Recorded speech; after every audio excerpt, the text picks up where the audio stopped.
Amém. Acho que agora tem ensaio, não é isso? Das crianças, né? As crianças têm que se deslocar lá para baixo, né, Ulisses? Para ensaiar.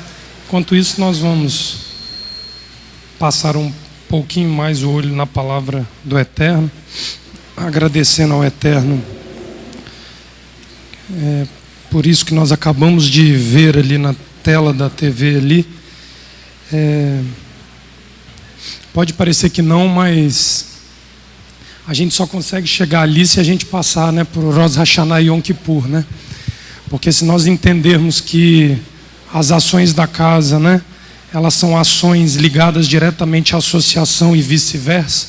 Se a casa anda bem, a associação anda bem. Se a associação anda bem, a casa vai andar bem, né? Então, se tivemos um momento gracioso na presença de Adonai neste evento do Presente para a Vitória, é porque, de alguma forma, a casa conseguiu se manter ao longo do ciclo, né? E assim ela pôde fazer as suas ações de justiça social nessa cidade permitidas para Adonai. E outra coisa que eu fico muito grato é ver que a gente, a cada ano que passa, está aprendendo um pouquinho mais o que é o conceito de servir aos semelhantes, servir a cidade. Não pensem não, mas nós temos uma longa jornada aí pela nossa vida para aprender o que é servir, né? Porque o serviço que nós estávamos acostumados a fazer, na maioria das vezes, era um serviço restrito aos muros da casa. E agora Adonai nos ensina a ir fora dos muros para servi-lo, mas todo o nosso trabalho começa dentro da casa, nos formando como verdadeiros servos e servas do Criador, para que possamos ir fora dos muros e servi-lo da maneira que Ele exige de nós, né? Vamos orar para nós começarmos. Pai, em nome de Yeshua, nós queremos Te louvar, queremos Te agradecer por este momento na Tua presença, Te louvar e Te agradecer, Pai, por este vídeo que acabamos de assistir. É um momento de gratidão no nosso coração ver o resultado de um trabalho de todo um ano, o qual a associação se voltou para fazer. Ainda temos o ruído das águas, mas para nós já é motivo de grande gratidão e agradecimento ao Eterno por esta oportunidade de estarmos, ó Pai, vendo e relembrando os momentos do presente para a vitória deste ano. Agora, Pai, abençoa-nos, estamos em Shabat, precisamos olhar um pouquinho mais a palavra do Eterno, para que possamos nos preparar, Pai, um pouco mais para Yom Kippur, que está às nossas portas. Que o Eterno possa ser conosco em todo o tempo. Que o Eterno possa nos abençoar e nos guardar. Em nome de Yeshua, nosso Messias. Amém. Eu não pude estar aqui pela manhã, Léo, mas eu acompanhei o estudo. E é outra coisa que eu não me canso de agradecer ao Eterno. O Eterno não nos dá muita folga para que nós tenhamos uma mente fértil para programarmos as coisas, né? E eu ouvindo o Léo ensinar, quando ele entra na questão do sacerdote, ensinando a questão de que o sacerdote ele não é responsável por fazer o resultado da vida individual de cada pessoa acontecer, mas ele é essencial para que aconteça, né? Então ele tira, em parte, uma responsabilidade que pode erroneamente ser transferida de alguém para o sacerdote, mas também bota o sacerdote de pé para que ele não abra mão da sua função no que ele tem que fazer. No final das contas, o que o Eterno nos chamou a atenção foi que cada um precisa assumir a responsabilidade pelo retorno da sua própria vida e fazer techuvá e fazer retorno ao Criador da melhor forma que o Eterno nos permitir a cada ciclo, né? E quando eu estava olhando a palavra para Yom Kippur, eu me foquei em algo que já vinha me incomodando um pouco na mente e no coração, porque toda vez que a gente chega a Yom Kippur, e todos os eventos e celebrações que o Eterno nos ensina a cumprir como mandamento, o papel do sacerdote, ele obviamente ele é um papel central na celebração da festividade. Mas o problema é que nós estamos hoje diante de duas grandes festividades, né? Passamos por Rosh Hashanah há pouco, estamos às portas de Yom Kippur, onde cada um assume um papel sacerdotal na sua própria vida. Por que eu digo isso?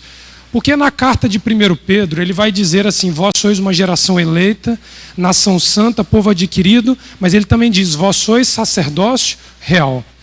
Dentro do que cabe a função pessoal e individual na vida de cada pessoa, existe uma responsabilidade com o mesmo peso e mesmo cunho que o sacerdote tinha para fazer quando o benefício era do povo.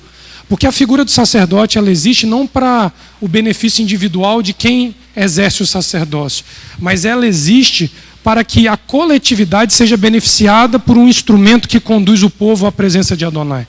Então, quando você trata de uma questão exclusivamente pessoal, como o Léo frisou, Yom Kippur é uma autoavaliação pessoal. Eu não tenho autorização de Adonai para avaliar o Léo, e o Léo não tem autorização de Adonai para me avaliar. Eu me coloco diante de Adonai para ser avaliado por Adonai.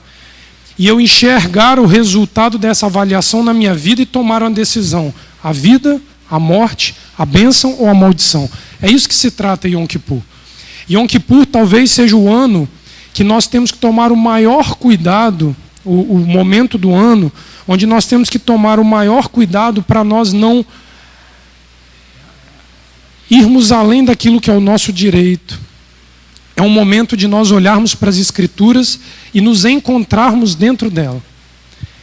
Não pense que isso não é algo que deve ser um exercício cotidiano, porque é, mas muitas vezes pelas questões de estabelecimento de juízo e justiça, Léo, o Eterno levanta homens e mulheres para julgar determinadas situações, mas Yom Kippur chega ao ponto da tradição judaica não incentivar você a tomar nenhuma grande decisão nesse período.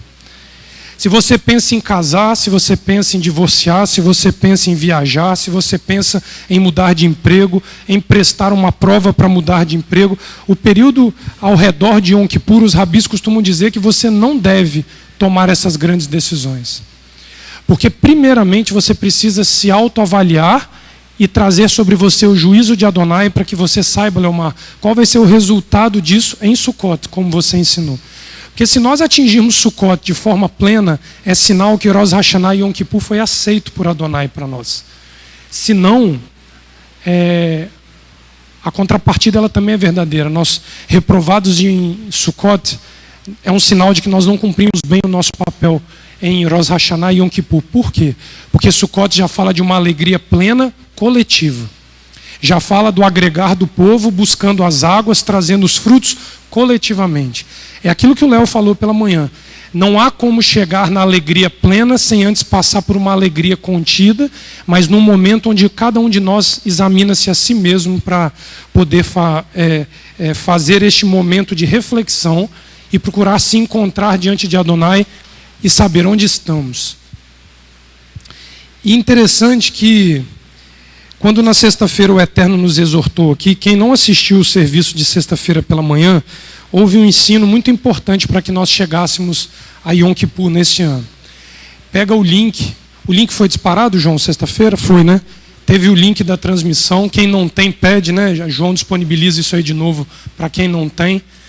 Assista o ensino de sexta-feira pela manhã, quando a pastora Sandra esteve aqui à frente, e o Eterno denuncia para nós uma questão chamada retenção, não foi isso? E remoção. Remoção do direito alheio e remoção daquilo que é obrigatório sair de dentro de nós. Houve uma consciência ambivalente da palavra remoção para nós. Primeiro, o Eterno começa a nos falar em nós não removermos de forma humana e carnal o direito do semelhante a receber as coisas que Adonai tem para ele. E ela entra na questão da remoção de Amasa, não foi isso, pastora, que a senhora falou? Quando Joabe ali, ele remove Amasa da frente do exército de Davi de forma violenta. Por causa de um atraso de Amasa, ele se lança com a espada e violentamente ele depois recebe uma maldição por ter sangrado uma vida em tempo de paz ali em Israel. Ele e seus descendentes. Mas também depois o Eterno vem falar da necessidade da remoção daquilo que nos impede de alcançar um patamar de serviço a Adonai nos moldes que Ele tem exigido de nós. E aí, quando eu me vi deparado com isso, e eu, ouvindo paralelamente o ensino do Léo pela manhã, eu fui obrigado a voltar na Parashá, onde ali o sacerdócio ele é constituído diante de Adonai.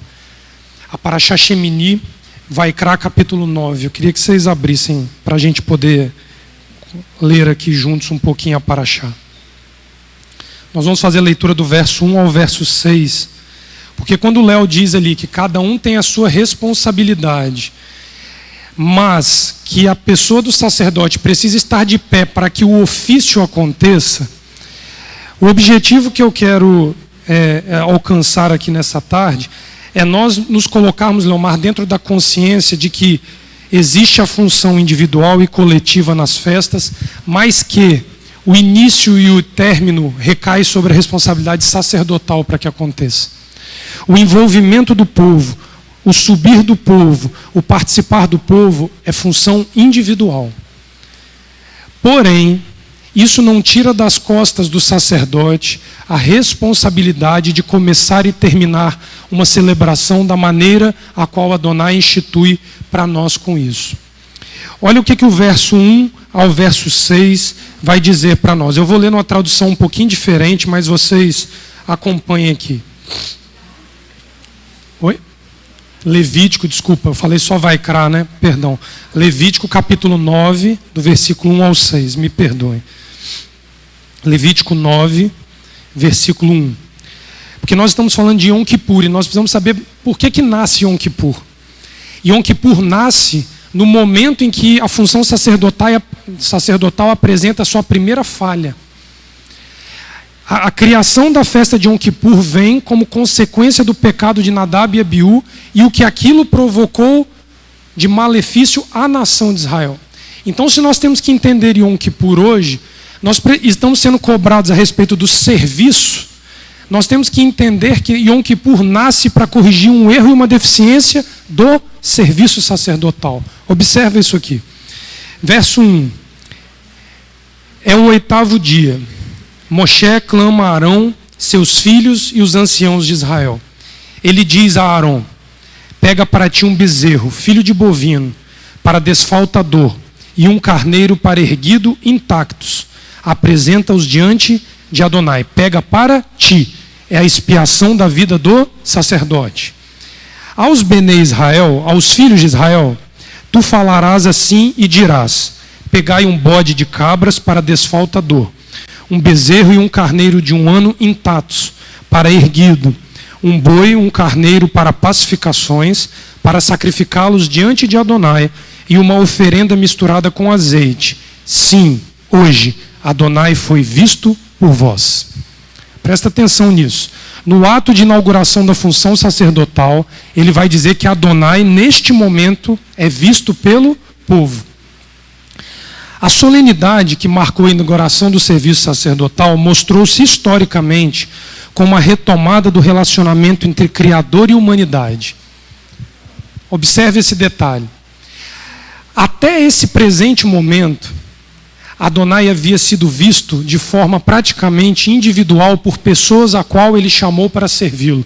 Noé viu Adonai, Abraão viu Adonai, mas de forma maciça, uma nação inteira tendo oportunidade de ver a Adonai, é a primeira vez historicamente que nós estamos diante disso. E isso ocorre no ato de formação da casta sacerdotal.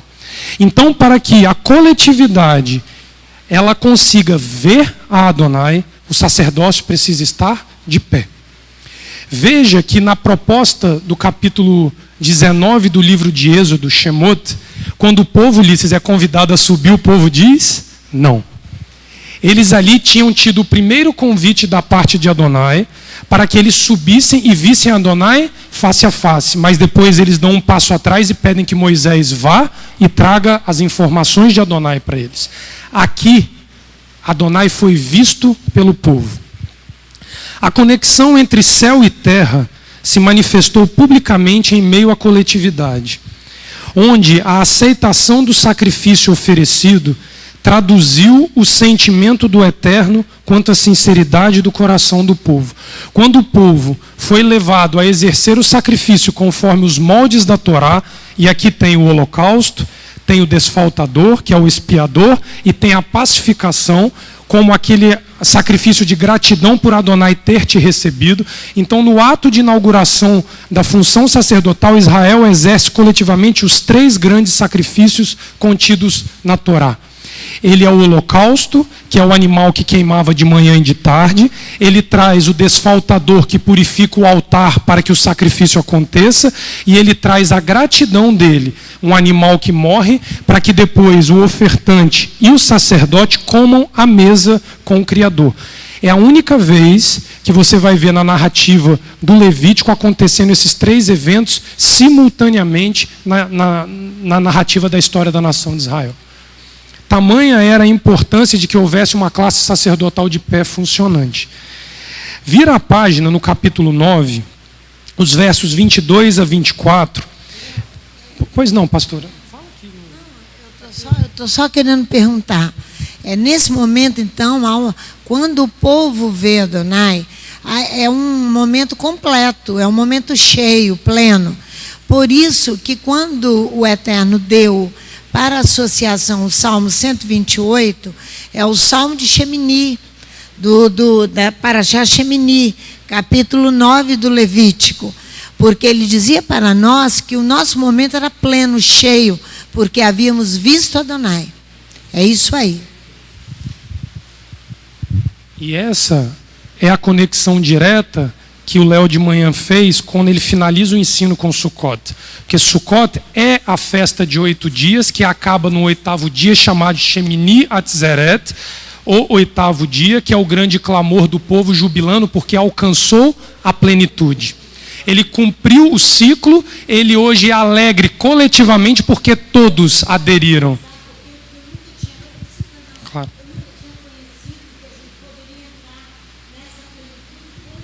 Coletivamente. Exatamente. É o carneiro da consagração, ele é o chamado Miluim. É o carneiro, só foi descrito na Torá no ato de consagração do sacerdote.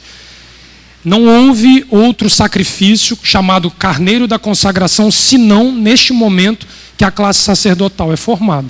Então, quando a casa vai querendo caminhar para alcançar esta alegria plena, ela precisa individualmente estar ajustada a Adonai. E o ajuste é em Yom Kippur. Começa em Rosh Hashanah e culmina em Yom Kippur.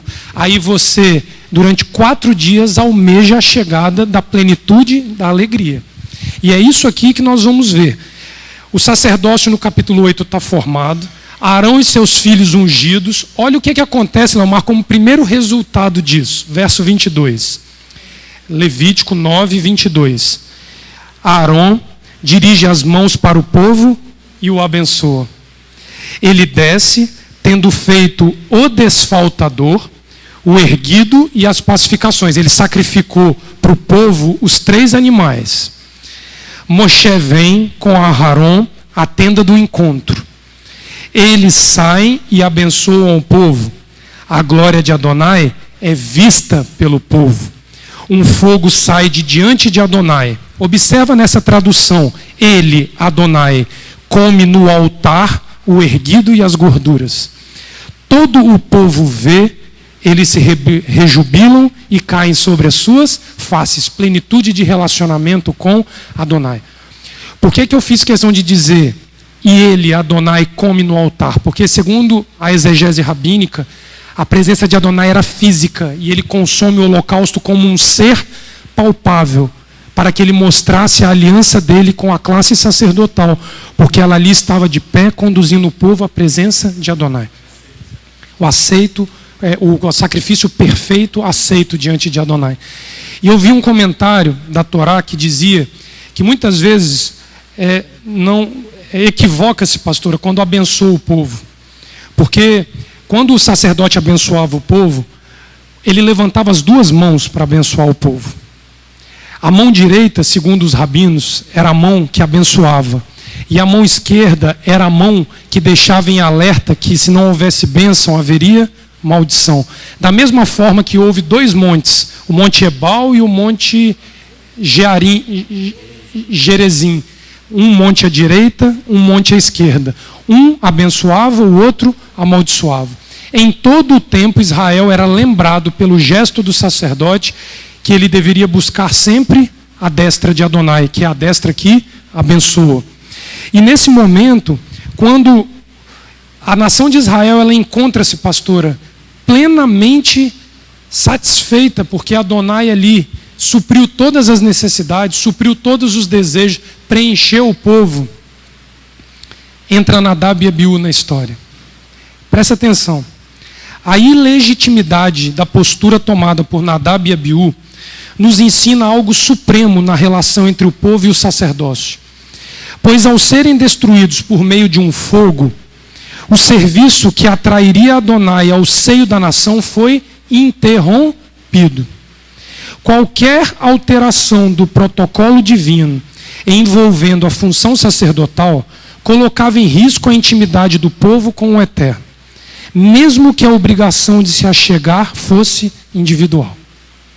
Porque sempre haverá um intermediário entre Adonai e o homem. O sacerdócio era a figura messiânica que haveria de estabelecer o caminho livre entre o homem e o Pai. Eu sou o caminho, a verdade e a vida, ninguém vem ao Pai senão através de mim. Este mecanismo criado por Yeshua, a sombra dele foi o sacerdócio levítico. O sacerdócio levítico, naquele tempo, era o caminho, a verdade, para promover ao povo a relação com Adonai, que havia sido quebrada. Se o sacerdócio falha, o povo paga o preço. Se o sacerdócio funciona e o povo não vem, recai sobre o povo. Mas, para que o povo chegue, ele precisa do sacerdote. Vai no capítulo 10, verso 9 ao 11 e observa esta questão. Observa que o sacerdote entra numa restrição, pastora. Uma restrição imposta a nenhuma outra classe de serviço ao Eterno, porque o sacerdote não podia errar no ato de exercer a sua função. Olha o verso 9. Ele dizendo aos filhos de Arão e Arão: tu não beberás vinho, nem licor, tu, teus filhos contigo, em vossa vinda para a tenda do encontro, e vós não morrereis. É uma regra de perenidade para vossos ciclos, para separar o sagrado do profano, o contaminado do puro, para ensinar aos filhos de Israel todas as leis das quais Adonai lhes falou pela mão de Moshe. Ou seja, o sacerdócio, Leomar, embriagado, ele não tem como conduzir o povo à presença de Adonai. Ele impede que haja conexão entre céu e terra nos encontros promovidos pela Torá, nos sacrifícios da manhã e da tarde, no Shabat, nas festas anuais e na lua nova. Se o sacerdócio não exercer a sua função, o povo, ele se prejudica no seu relacionamento com Adonai, nos grandes encontros que ele marca com a humanidade. Observe que na continuidade do ensino, a respeito de pureza, porque Yom Kippur vai falar de um alijar total de tudo aquilo que é contaminante, de tudo aquilo que é impuro, de tudo aquilo que afasta a presença de Adonai da nossa vida. Quando você olha o final do capítulo 10, que nós acabamos de ler aqui, quais são os ensinos que a Torá coloca antes de chegar o dia de Yom Kippur? No capítulo 16, ele bota a Parashá Tazria e ele bota a Parashá Metzora. Parashá que fala da contaminação no pós-parto, que fala da contaminação pela lepra, que fala das leis de purificação quando você está em estado contaminado, e fala das impurezas da mulher, principalmente pela questão do fluxo sanguíneo. Você observa que quando a classe sacerdotal falha com Nadab e Abiú, entra o ensino da Torá, pastora, dizendo o que é puro do que não é impuro. E aqui encontra-se a legislação do alimento. As leis de Kashrut, onde diz o que podemos e o que não podemos comer, elas se encontram neste meio. Então, você consegue observar o zelo e o cuidado de Adonai, pastor, em nos dar o ensino de purificação, de santidade, de separar o que é bom do que é mal, o que é santo do que é profano, para que nós possamos em Yom Kippur nos ajustar com ele. Porque é inevitável que em Yom Kippur nós vamos observar a Torá de Levítico capítulo 16, onde está estabelecida a legislação do bode emissário e do bode expiatório, que é o que fala o capítulo 16 de Levítico. Observa que o capítulo 23, quando ele institui o mandamento de Yom Kippur, ele diz assim, eu não vou fazer uma leitura específica, mas eu vou fazer uma leitura que eu encontrei num comentário da Torá, Leomar, que ele resume a parte de Yom Kippur num verso. Ele diz assim: aos 10 dias deste 7º mês é o dia das expiações. Convocação de santidade será para vós, e afligireis as vossas almas. Dia de descanso solene é para vós, e afligireis as vossas almas aos 9 dias do mês à tarde. De uma tarde a outra celebrareis o vosso dia de descanso. Por que ele diz é o dia das expiações? Porque elas somam-se expiações individuais, Léo, para se tornarem coletivas. Então é a minha expiação, mais a do Léo, mais a do Benjamin, mais da Janaína, mais do Biratã. Cada um, com a sua expiação pessoal, dá o resultado do que a Torá diz, o dia das expiações. Porque por mais que ela seja individual, o chamado ele é para todos buscarem o arrependimento. E costuma dizer a tradição oral, Leomar, que quando você se agrega em coletividade no Shabat Teshuvah, que é este sábado que antecede Yom Kippur, dizem os rabinos mais rigorosos, Léo, que é a sua última chance de se ajustar com Adonai. É o último Shabat que tem para trazer luz à sua mente, para que você confesse aquilo que está oculto dentro de você e de mim, para que em Yom Kippur isso possa ser visto e averiguado pelo Criador. Então, quando nós buscamos trabalhar estas questões envolvendo os cuidados de olhar para dentro de si nesse período, entre outras coisas, Leomar, é porque se eu me atrever a olhar para os seus problemas nessa época, eu não vou dar conta dos meus. Porque eu tenho tantos problemas quanto o Leomar tem. Se eu perder o meu tempo neste curto período de ficar olhando para a vida alheia, eu não vou ter tempo para olhar e examinar a minha vida. E o problema é que se o indivíduo estiver fazendo a parte dele, Leomar, quem fica sobrando sou eu. Neste período de Yom Kippur, vocês não tenham dúvida de que isso daí é algo primordial para nós. Léo? Amém. Antes de remover a trave e o cisco no olho do teu irmão, retira a tua. Né? É por aí. É exatamente isso. Quando nós estamos diante dessa questão de aflição de alma, nós precisamos entender o que é a questão do pecado.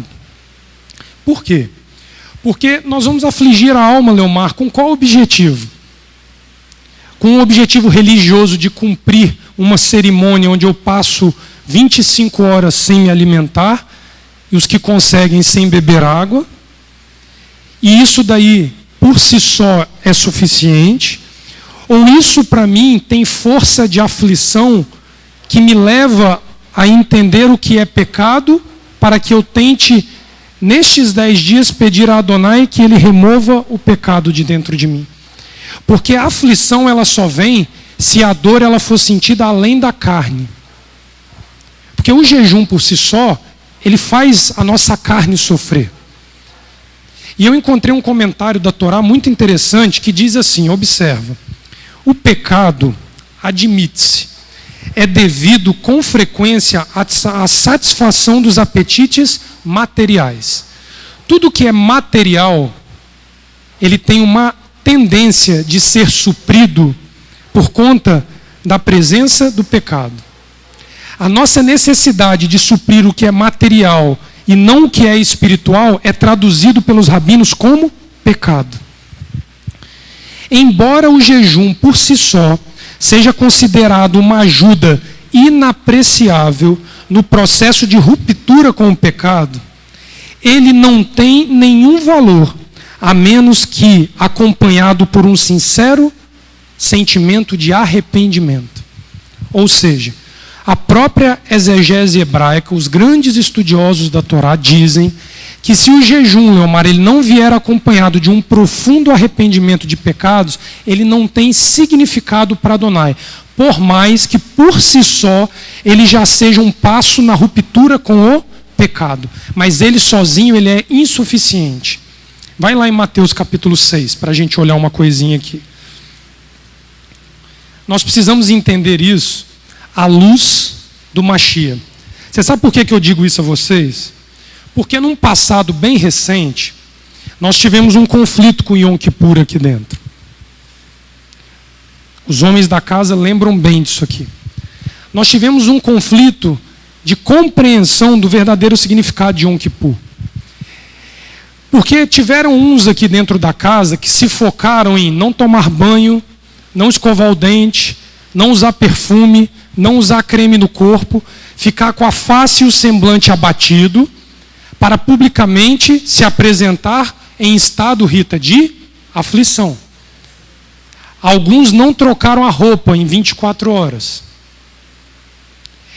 Só que existe uma máxima judaica, presta atenção nisso, existe uma máxima judaica entre os estudiosos da Torá que diz assim: quando eu e você retornamos por meio da fé ao Eterno, da fé de Abraão, de Isaac e de Jacó, você precisa ter sobre a sua vida um rabino, para que este rabino te auxilie ao longo da sua vida secular em como separar o santo do profano e em como cumprir as mitzvot, os mandamentos, os rukatim, os estatutos, e os mispatim, os julgamentos e os juízos de Adonai. Toda vez que você conversa com um judeu, a primeira pergunta que ele vai fazer a você é o seguinte: quem é o seu rabino? Nós temos que ter isso como uma premissa de vida para nós. Só que nós temos que decidir quem é o nosso rabino. Porque se nós escolhermos pelo rabino A, ele vai nos dar uma direção de vida. Se nós escolhermos pelo rabino B, ele vai te dar, talvez, Ramon, interpretações e entendimentos da Torá diferentes do rabino A. Se o meu e o seu rabino chama-se Yeshua HaMashiach, ele vai te dizer como viver Yom Kippur à luz da Torá. E eu não estou dizendo que os outros rabinos vão te desviar, mas eu estou te afirmando que se existe um rabino que não te desviará, é Yeshua HaMashiach. Porque foi o único homem sobre a face da terra que subjugou o pecado de forma plena e permanente. Eu e você subjugamos pecados e voltamos a pecar. Subjugamos o pecado, voltamos a pecar. Assim também são os rabinos. Não que nós estejamos no mesmo nível deles, mas o único mestre da Torá, conhecedor, e que não pecou, e que subjugou permanentemente isso que os rabinos chamam de desejo material, foi Yeshua HaMashiach. Então, nós precisamos ver Mateus capítulo 6, como ele ensina que seja o jejum em Yom Kippur. Qual é o jejum que ele, como rabino, aprova que nós fazemos? Qual é o jejum que ele fez durante 40 dias e 40 noites, quando ele foi tentado pelo diabo? Olha o verso 16. Mateus 6,16. Quando jejuardes, não sejais como os hipócritas, que tomam ares sombrios e alteram suas faces para mostrar aos homens que eles jejuam. Amém. Eu vos digo, eles recebem a sua recompensa. O que Yeshua está dizendo aqui? Ele está reprovando a ação de ter o aspecto de jejum. Ele está dizendo aqui, amém, eles recebem a sua recompensa. O jejum por si só é digno de uma recompensa, porque ele te aflige fisicamente e ele é um passo para a ruptura com o pecado. Mas olha o que ele continua dizendo. Mas tu, ele está falando isso para quem? Para os discípulos, para os que ouviam, para os que tinham ele como rabino. Mas tu, quando jejuares, perfuma a tua cabeça, lava as tuas faces, para não mostrar aos homens que jejuas, mas a teu Pai somente que está em segredo. E teu Pai, vendo-o em segredo, te recompensará. A preocupação maior é ser aprovado pelos céus do que pelos homens no jejum que você faz. Agora, se o meu e o seu jejum, eles estão em linha com Adonai, e nós conseguimos alcançar a expectativa também dos homens, nós estamos plenos. Mas, Yeshua está dizendo, Léo, que você tem que ser aprovado em primeiro lugar pelo Pai. A sua preocupação não pode ser os homens olhar para mim, para você, e julgar pela sua aparência se o seu jejum é válido ou não. Mulheres grávidas, mulheres em lactação, diabéticos, idosos com alguma doença mais importante ou jovens com doenças importantes, vocês não precisam parar no pronto-socorro para ter um jejum aceito por Adonai. Mas os que têm condição de fazer, o façam em temor e unidade à casa de Israel. Tremor a Adonai e temor a Adonai. E unidade com a casa de Israel. Observa como ele continua dizendo sobre a questão do acúmulo material em seguida do jejum. Não acumuleis tesouros na terra, onde verme e traça as decompõem, onde ladrões penetram e roubam. Mas acumulai tesouros nos céus, que nem verme e nem traça decompõem, que ladrões não penetram nem roubam. Sim, onde está o teu tesouro, também está o teu coração. Isso daqui nós já ouvimos, sempre baseado naquele ensino, Luzia, de que eu não devo acumular riqueza. Mas Yeshua aqui, dando continuidade ao verdadeiro jejum, ele está nos ensinando que nós não devemos acumular coisas terrenas em todos os aspectos da nossa vida, porque as coisas terrenas, elas não necessariamente são aprovadas pelo Pai. Não é só questão financeira.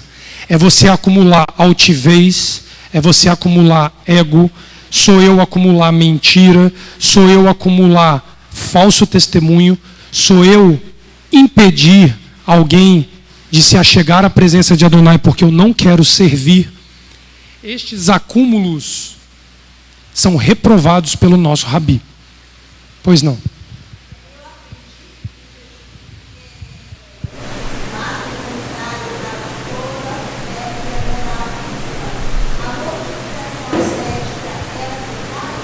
O jejum é uma premissa bíblica da Torá. E o cristiano... Eu vou te responder do início. O jejum é uma premissa bíblica contida na Torá. O mundo cristão o condena porque o mundo cristão não ama e não guarda a Torá. A mortificação ascética não é uma premissa da Torá. Ela é um conceito cristão que nasce depois de um desvio da Torá. Nós estamos falando aqui de um Yeshua, de um Jesus hebreu, rabino, mestre da Torá, rei de Israel, que guardou a Torá e confirmou nas suas palavras que o jejum é algo bom para o homem. Ele não é contrário, ele é contrário ao modelo cristão, porque o modelo cristão vai te ensinar, como o Léo falou pela manhã, que alguém já fez tudo por você e você não precisa fazer nada mais. Yeshua te dá o caminho ao Pai, mas eu e você temos a obrigação de caminhar e percorrer o caminho até o Pai. Foi isso que foi ensinado aqui pela manhã. Então, quando nós estamos diante destas palavras do Mashiach, ele está dizendo: jejue para ser aprovado em primeiro lugar pelo Pai, e não acumule estas coisas terrenas que te impedem de buscar as coisas espirituais. Então ele amplia a questão simplesmente da ganância pelo dinheiro. Ele não é contra ter dinheiro. Eu vou dar um exemplo simples. Todo mundo sabe quanto custou o evento Presente para a Vitória. Não foi necessário, Léo, acumular dinheiro e despesas para poder fazer o evento? Se você tiver uma noção daquilo que faz com o seu dinheiro em linha com o que a Torá te ensina a servir o semelhante, nunca te faltará dinheiro. Não vai faltar a mim nem a você.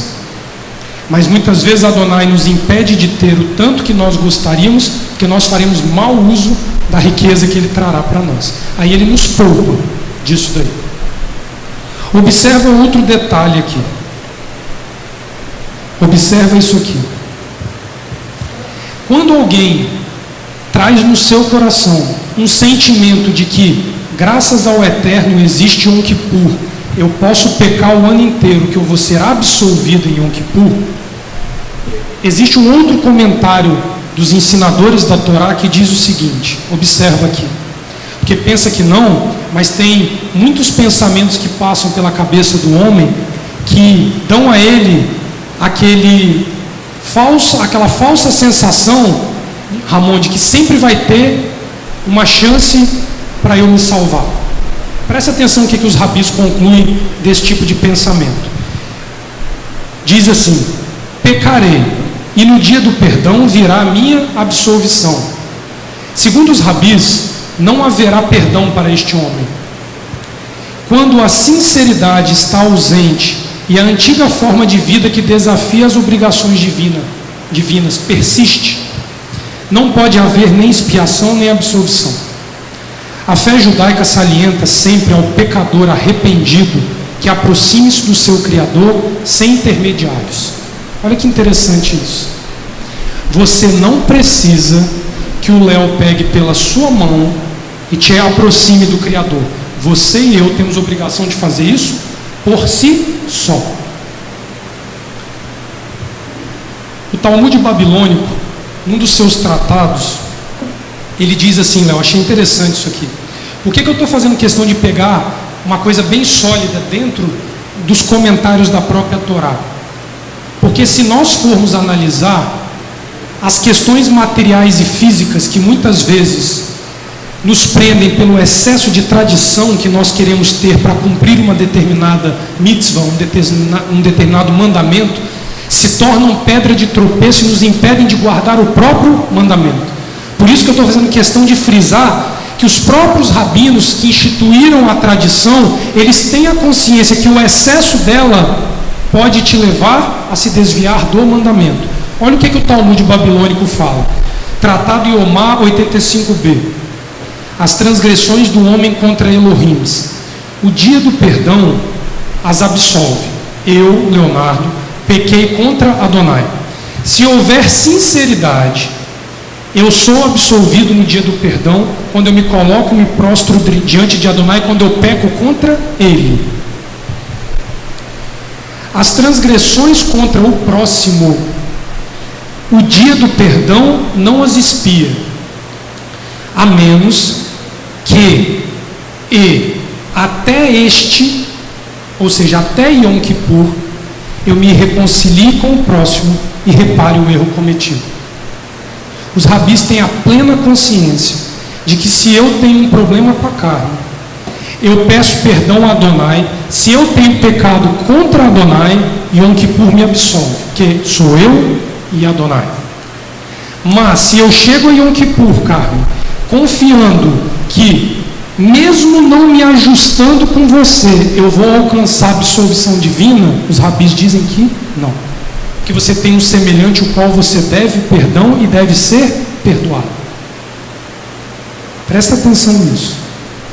Não dá para se esconder em Yom Kippur dizendo assim: Pai, eu reconheço que eu pequei contra o meu irmão, mas eu não tive condições de pedir perdão a ele, me perdoa. Adonai não te perdoa em nome do teu irmão, ele te perdoa em nome dele porque você pecou contra ele. Ao teu irmão, eu e você devemos resolver a questão. É passar Yom Kippur sem absolvição, sem ajuste e sem uma plena condição de saber que não deve nada a Adonai. Isso é um comentário que a Torá traz para nós, duro, mas verdadeiro. Ou seja, segundo o entendimento rabínico, o poder expiatório de Yom Kippur fica limitado ao ajuste pessoal entre os semelhantes, sendo isso uma exigência para que o pecado contra o próximo seja absolvido no grande dia. Nós somos responsáveis pelo resultado final no dia de Yom Kippur. Aí, Léo, eu volto ao que você falou, a responsabilidade é sua, a responsabilidade é minha, é de cada um de nós. Não dá para delegar nossa responsabilidade a outro e este outro pagar o preço por mim e eu ficar cômodo na minha situação de pecado diante da Torá. É muito comum, nesse período festivo, nós buscarmos em meio à tradição judaica orientações sobre como nos portarmos e como nos cumprirmos nesses mandamentos. Existe uma máxima no meio do judaico que ela vai te dizer que cumpra a festa, faça a paz com Adonai e com teu irmão. Isso supera toda a tradição. Isso supera toda forma habitual de cumprir um mandamento, por exemplo, de Yom Kippur. Arrependa-se dos seus pecados, faça paz com Adonai e paz com o teu irmão.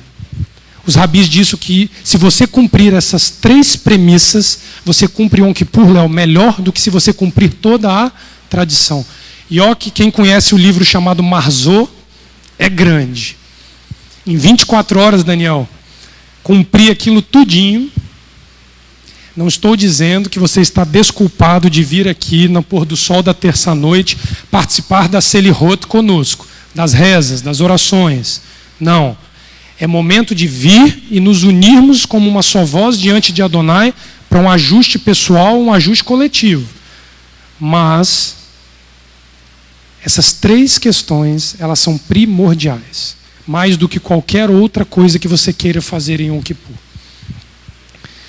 Caso o nosso rabino seja verdadeiramente Yeshua, ou seja, eu realmente creio, confesso, vivo e morro defendendo a sua postura e posição de rabino sobre a minha vida, sobre a sua, sobre como mestre, como profeta, como sumo sacerdote, como rei, ele exerceu todas as funções.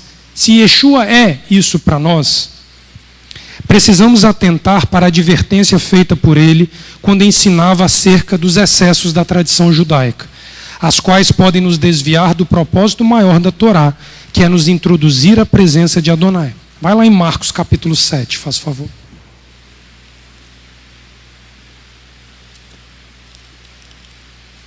Marcos capítulo 7. Yeshua estava diante de um problema. Seus discípulos comendo sem lavar as mãos. Os fariseus chegam diante dele e dizem assim: Mestre, é de fato apropriado que os seus discípulos comam sem lavar as mãos? Partindo da premissa que o lavar das mãos, Rita, faz parte de uma exigência da tradição judaica, porque considera-se que toda vez que você vai à mesa tomar um alimento, você está diante de um sacrifício, diante de Adonai, porque o alimento físico ele simboliza o sacrifício espiritual, em especial quando à mesa existe pão. E eles colocam Yeshua contra a parede porque ele estava com seus discípulos e os discípulos comendo com as mãos sujas. Olha o que é que ele vai responder. Verso 5. Perguntou-lhe os fariseus e os escribas: Por que não andam os teus discípulos conforme a tradição dos antigos, mas comem com as mãos por lavar? Respondeu Yeshua: Bem profetizou Isaías a respeito de vós, hipócritas. Como está escrito: Este povo honra-me com os lábios, mas o seu coração está longe de mim.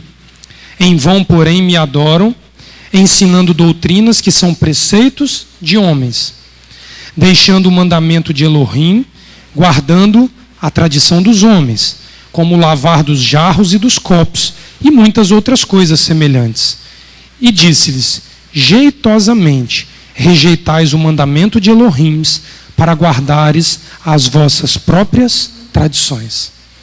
Observa aqui que quando ele cita o excesso da tradição, ele não diz do excesso sobre lavar as mãos. Ele fala de lavar os utensílios, lavar os jarros e tudo aquilo que cercava a cerimônia. Ele não apoia a falta de higiene ou a falta de submissão ao momento que significa a mesa. Ele em momento algum diz que os discípulos dele estavam corretos comendo a mesa de mão suja. Ele não disse isso. Mas o que ele disse é o seguinte: que se você está observando a mão suja dele que está ali comendo, no mínimo seu coração devia estar temendo e guardando o mandamento a ponto de você poder cobrar a mão suja dele. Sabe por quê? Porque mesmo com a mão suja dele, o coração dele pode estar em linha com Adonai. E ele precisa corrigir só o lavar das mãos dele. Mas o que está com a mão limpa e o coração podre, que é o que ele está acusando aqui, este não tem água de homens que purifica. É a mesma coisa em Yom Kippur. Que nós estejamos física e espiritualmente alinhados a Adonai para cumprirmos o serviço de Yom Kippur de forma espiritual e física. Mas que nós venhamos buscar em primeiro lugar a aprovação de Adonai para depois a aprovação dos homens. Porque os homens só vão ter capacidade de encontrar os erros que nós cometemos no nosso exterior. Adonai enxerga o erro maior que está dentro do coração. cuidado com os excessos que te desviam do mandamento. O que ele disse aqui aos fariseus foi: o excesso de preocupação com a tradição, que é boa, está impedindo vocês de guardar os mandamentos que são santos. Entende que você está ficando com o que é bom e abandonando o que é santo. Ele está te dizendo: busque o que é santo e vá aderindo ao que é bom. A gente não pode inverter. Quando você vai lá no capítulo 16 do Levítico, o que narra o capítulo 16 do Levítico? Vamos lá para a gente... Eu não vou ler todo porque o tempo não vai permitir. O capítulo 16, versículo 1 diz assim, observa. Levítico, capítulo 16, versículo 1. O Eterno falou a Moisés depois da morte dos 2 filhos de Arão, que morreram quando se aproximaram do Eterno. Disse o Eterno a Moisés: dize a Arão, teu irmão, que não entre no santíssimo lugar a qualquer hora, além do véu, diante do propiciatório que está sobre a arca, para que não morra, porque eu apareço na nuvem sobre o propiciatório. Ele limita a um dia no ano Arão atravessar o Santo dos Santos e ir diante da presença de Adonai para expiar o pecado do povo. Aqui ele institui o dia de Yom Kippur, o dia onde mundialmente todo aquele que crê no Deus de Abraão, Isaque e Jacó é convocado a buscar o perdão mais íntimo dos pecados mais íntimos que existem dentro de nós. Agora, volta no que eu comecei falando sobre o pecado de Nadab e Abiú. Rita, como é que os judeus e aqueles que adeririam pela fé judaica iriam ter a plena certeza de que o sacerdócio estaria de pé 365 dias do ano, 24 horas por dia, 7 dias na semana?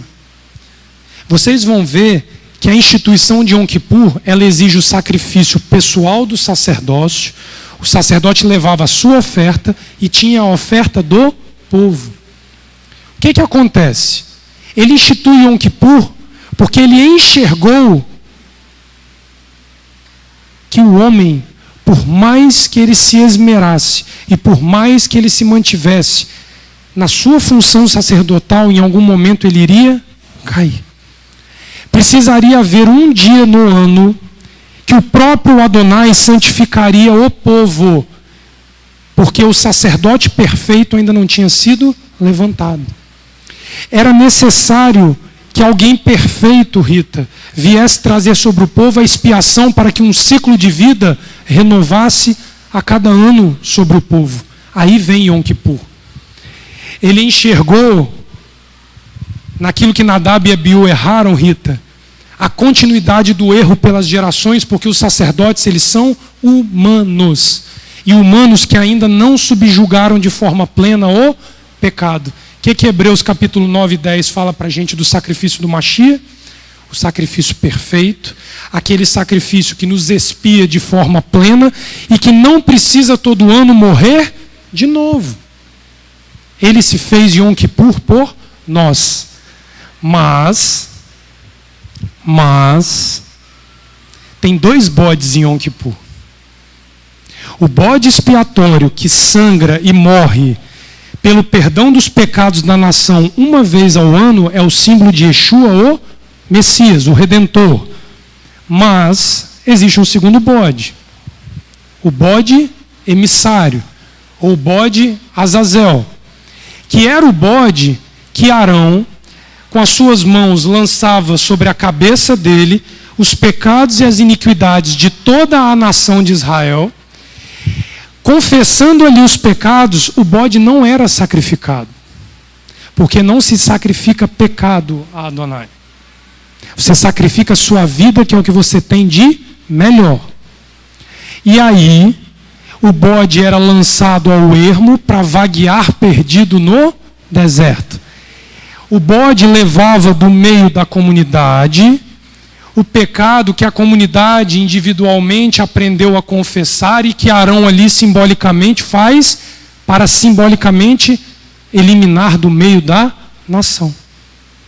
Ou seja, por mais que o sacrifício messiânico tenha sido o sacrifício perfeito de Yom Kippur, tem um segundo bode que é minha e sua responsabilidade.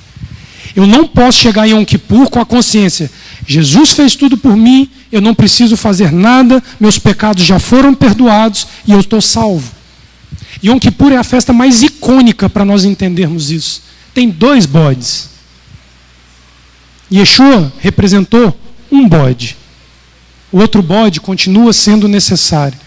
Nós temos até a noite do dia 9 de Tisre, ao pôr do sol, para botar para fora da nossa boca, do nosso coração, da nossa vida, para o bode, levar embora. Simbolicamente. Nós vamos lançar a confissão dos nossos pecados para que morra no ermo. O pecado, ele abandone e deixe de habitar dentro de mim. Mas enquanto eu viver, eu tenho que fazer ano após ano. Ano após ano. Porque eu ainda não subjuguei o pecado totalmente como Yeshua fez. Aí é Yom Kippur.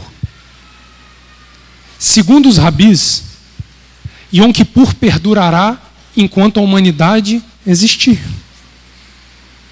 A excelência de Yom Kippur, segundo a exegese hebraica, ela só vai acabar o dia que a ressurreição dos mortos vier para aqueles que morrerem em linha com Adonai e conhecerem uma vida de santidade após a ressurreição dos mortos. Até lá, Yom Kippur está de pé.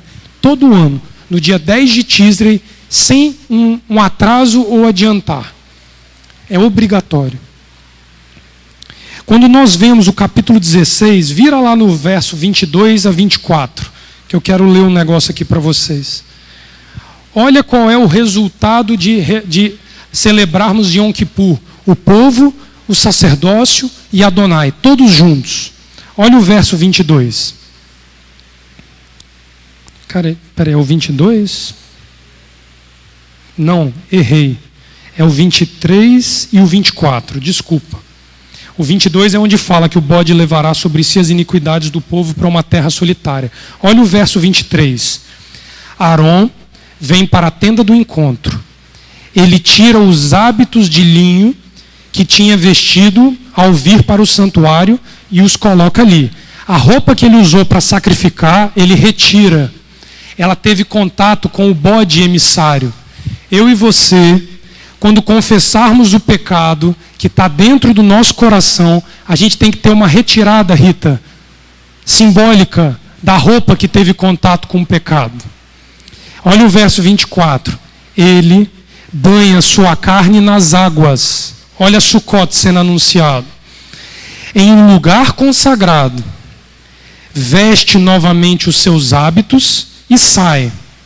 Faz o seu erguido e o erguido do povo. Ele absolve para ele e para o povo. Depois dele trocar a veste ao término do sacrifício, antes dele servir o animal para comer, antes de oferecer o animal como um seudat, ele se purifica, ele troca a sujeira do bode, toma um banho, se consagra, veste as suas roupas de sacerdote para depois servir o povo. Então quer dizer, né, Léo, que depois que a gente participa de um evento, de uma festa, a obrigação do sacerdote, depois de ter contato com o pecado durante a cerimônia, e a obrigação do povo, depois de ter confessado os seus pecados, é se purificar para ter direito a ir à mesa. Aonde que normalmente nós erramos e pecamos nos finais das festas na casa de Adonai? Na hora de?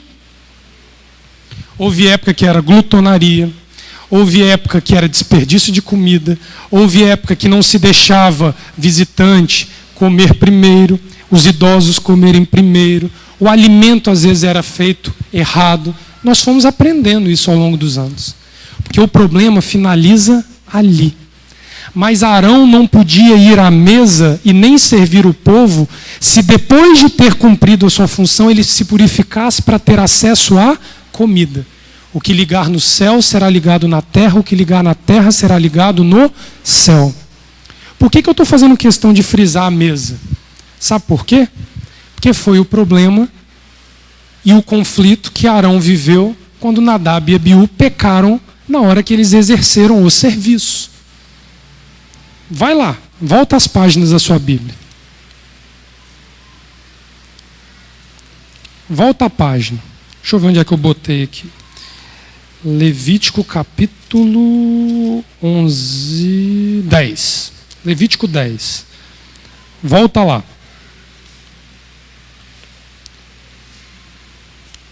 Levítico capítulo 10. Verso 16. Nadab e Abiú morreram, o sacrifício deixou de ser apresentado. Arão vem cobrindo a questão sacrificial na ausência deles, mas olha o resultado do problema de Nadab e Abiú.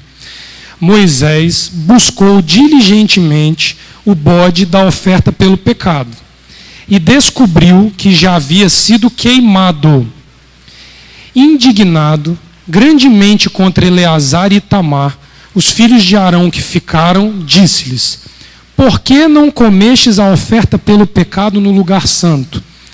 É coisa santíssima, e o Eterno a deu a vós, para que leveis a iniquidade da congregação e para que façais expiação por eles diante do Eterno. Qual foi o problema? Nadab e Abiú morreram. Arão, Eleazar e Itamar entraram em luto. Eles estavam sujos, contaminados pelo luto. Eles vão e estabelecem um sacrifício em nome do povo. Mas ao invés de levar o animal à mesa para comer, para que se finalizasse a expiação, eles queimam o animal. Moisés fica irado com eles. Porque eles interromperam um ciclo obrigatório para começar e terminar o sacrifício. Se nós não prestarmos atenção aos sacerdotes que fazemos os serviços na casa, de que tem que começar e terminar direito, o resultado é igual. O sacrifício é feito parcial. Se não comer a mesa da forma adequada no fim, não completa de forma plena o sacrifício. Mas aqui, olha só por que eles foram desculpados por Moisés. Eu parei no verso 18, né? Vamos ler o 18. Visto que não trouxestes o seu sangue para dentro do santuário, certamente devíeis tê-la comido no santuário, como eu tinha ordenado. Então disse Arão. Arão toma a frente dos filhos, porque foram os filhos que queimaram o animal. Arão toma a frente e diz: hoje ofereceram a sua oferta pelo pecado e o seu holocausto perante o Eterno, mas tais coisas me sucederam. Se eu tivesse comido hoje a oferta pelo pecado, seria isso porventura agradável aos olhos do Eterno? Ouvindo isto, Moisés deu-se por satisfeito. Ele entendeu que ele não estava em condições de vir à mesa comer o sacrifício, porque tinha sido abatido sobre ele o luto dos filhos. O luto dos irmãos Itamar e Eleazar, que pranteavam pela morte de Nadab e Abiú. O sumo sacerdote Arão, o pai, segundo a Torá, ele era proibido de velar até o filho. Os irmãos Itamar e Eleazar só podiam velar, pai, mãe e irmãos, segundo a Torá. Arão não teve direito ao funeral do filho. Mas ele também sabia que ele não tinha o direito de comer indignamente a comida que o povo trouxe como oferta pelo pecado. Esse é o limiar que o sacerdote anda. Um erro do sacerdote, uma leitura mal feita de uma situação, bota e compromete todo o povo. E Yeshua ensina isso para nós em João capítulo 6. Abre lá, por favor. E Yeshua sabia que teria que terminar a mesa em perfeição, a comida com o ensino. Ensino e comida, comida e ensino, o sumo sacerdote precisa conduzir com perfeição. Olha o que ele vai falar aqui para nós aqui em João capítulo 6.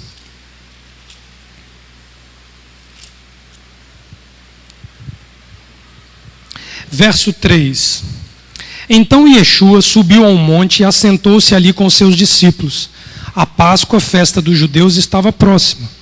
Yeshua, erguendo os olhos e vendo uma grande multidão que se aproximava, disse a Filipe, ele prova Filipe, onde compraremos pão para toda essa gente comer? E Yeshua tinha, olha o verso 1 e 2, ele estava ensinando a Torá. Ele estava pregando arrependimento de pecado. Quando ele acaba, Rita, ele vira para o discípulo e pergunta assim, como é que o povo vai comer agora? O discípulo diz a ele, no verso 6, ele perguntava isso somente para o experimentar, pois já sabia o que ia fazer. Respondeu Filipe, 200 denários de pão não bastariam para que cada um deles recebesse um pedaço.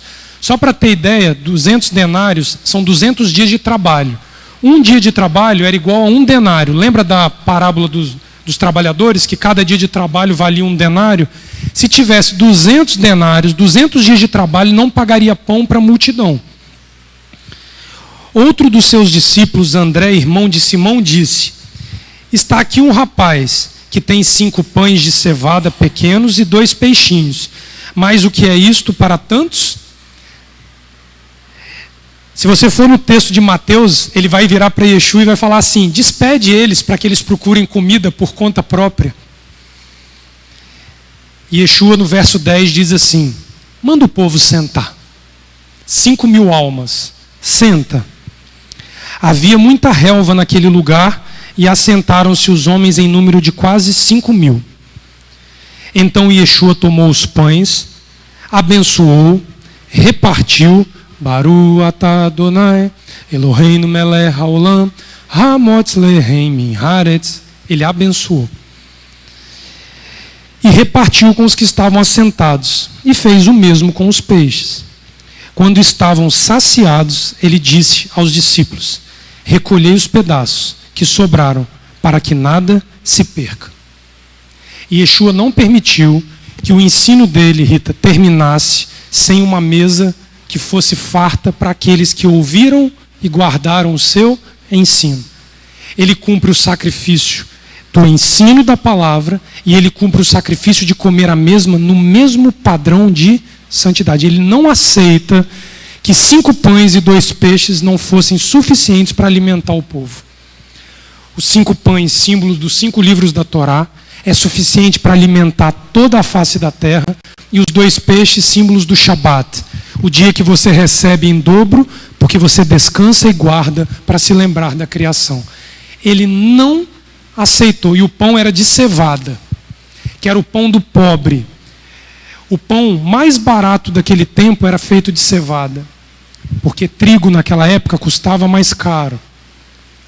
Era o pão daquele, Rita, que precisava comer, porque não tinha a palavra de Adonai. Ele dá o pão mais simples do céu, sem excessos de palavras, sem excessos de vocábulos, sem excessos de conhecimento. Ele dá um pão simples para saciar a fome. Esse é o Mashiach, as portas da festa de Páscoa, ensinando na Galileia. Observa quando ele diz, quando estavam saciados, ele disse aos discípulos, recolhei os pedaços que sobraram para que não se percam. Por que a preocupação de Yeshua com isso? O que o sacerdote tinha como obrigação de fazer quando ele terminava de comer o sacrifício entregue? Não podia haver desperdício, não podia ir para o lixo. Ele era obrigado a consumi-lo até a manhã seguinte, e o que sobrasse tinha que ser incinerado, porque participou de uma mesa santa a Adonai. Yeshua, ele cumpre a Torá em todos os aspectos. Ele é o sumo sacerdote perfeito sobre a casa de Israel. Ele não abre mão de maneira nenhuma de que aquele pão fosse guardado e consumido, porque foi um pão santificado, símbolo da palavra de Adonai, que não pode ser desperdiçada nem lançada de forma descuidada e sem zelo na hora de entregá-la a alguém. Essa responsabilidade sacerdotal de iniciar e finalizar os sacrifícios, ela é vital para que o povo possa se achegar ao Eterno. Quando vemos a recusa de Arão em comer do sacrifício oferecido pelo povo, compreendemos a limitação humana imposta aos ministrantes.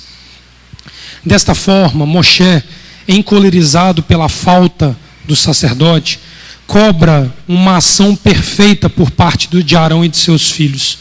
Porém, ele recua da exigência quando reconhece que o fato não foi feito de forma deliberada, numa forma de rebeldia contra o Altíssimo, e sim num ato de pura submissão e reconhecimento do seu estado de impureza humana.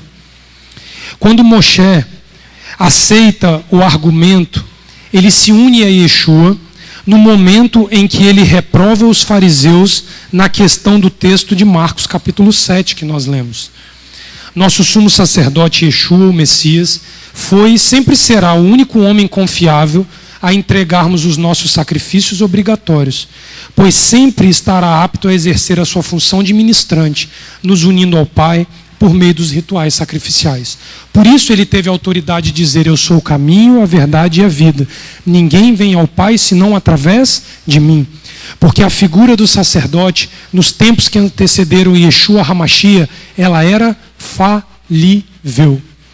E para que isso fosse minimizado, existia uma escala sacerdotal para que não fosse o mesmo sacerdote ministrando. Eles ministravam a cada 8 ou 12 semanas para que, neste intervalo de tempo, ele pudesse se ajustar ao máximo para quando ele fosse ser convocado para o serviço, ele pudesse fazer da melhor forma possível. Mas o Mashiach estabeleceu um patamar que nós ainda não somos aptos de alcançar. Mas que todo o Yom Kippur nos convoca para que nós nos coloquemos na busca por este patamar. Por isso que Yom Kippur tem que ser feito todo ano. Aí eu estava em casa pensando sobre isso, e aí me veio na mente o profundo respirar das mulheres quando a gente falasse isso. O problema é com os sacerdotes. Não. Eu vou dizer que não é só com os sacerdotes. Porque quando a primeira carta de Pedro ela é escrita, ele diz que aquela geração era uma geração eleita, um sacerdócio real. Não confunda a sua função de ministrar diante de Adonai nas questões comunitárias, litúrgicas da casa, com a sua função individual de buscar o caminho para encontrar Adonai. Vocês e os homens se igualam nesse ponto. O que os homens atingem como responsabilidade com maior exigência é pelo benefício coletivo. Em meio à coletividade, em meio à sinagoga e à liturgia que a Torá propõe para que seja exercido o culto a Adonai, ele dá aos homens a função de ir à frente. Mas na minha e a sua vida individuais, eu como homem, vocês como mulheres, nós nos igualamos na obrigação de buscar essa santidade diante de Adonai. Nesse ponto nós estamos, iguaizinhos. Concordo que nossa batata assa mais, porque nós somos convocados a publicamente servirmos a Adonai nessa função. Mas como o Léo falou, Yom Kippur se trata de um ajuste pessoal.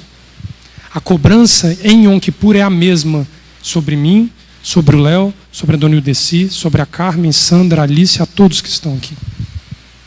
Ninguém está excusado de se sentir pressionado a cumprir Yom Kippur de forma plena.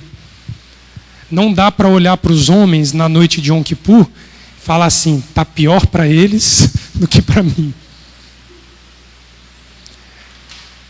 O nome selado no livro da vida não vem escrito assim, Ramon, sacerdote. Vem escrito Ramon, vem escrito Vanessa, Midian. Não é pela função que exerce, mas é pela vida que Adonai soprou dentro de cada um de nós. Que Ele nos deu um Yom Kippur de paz, um Yom Kippur de verdade, um Yom Kippur de sinceridade, e que nós possamos verdadeiramente compreender a nossa obrigação de nos ajustarmos com os nossos irmãos, para que nós sejamos verdadeiramente absolvidos integralmente na noite do dia 9 de Tisrei, que será na próxima terça-feira às 18h30 aqui na casa. sendo que o jejum para todos que tiverem condições começa às 17 horas e vai até às 18h30, às 18 horas do dia seguinte, onde nós estaremos comendo e entregando o jejum. Normalmente é com caldo. É caldo esse ano, Léo, que vai ser feito? Vai ser um caldo. É um caldo, uma coisa mais leve, porque também não vale sair de Yom Kippur para churrascaria, David, para comer uma carne pesada, uma comida. Nós temos que ter noção daquilo que Adonai nos dá. Que o Eterno possa nos abençoar e nos guardar muito. E que todos estejam aqui em Yom Kippur na terça-feira à noite. Amém? Shabbat Shalom.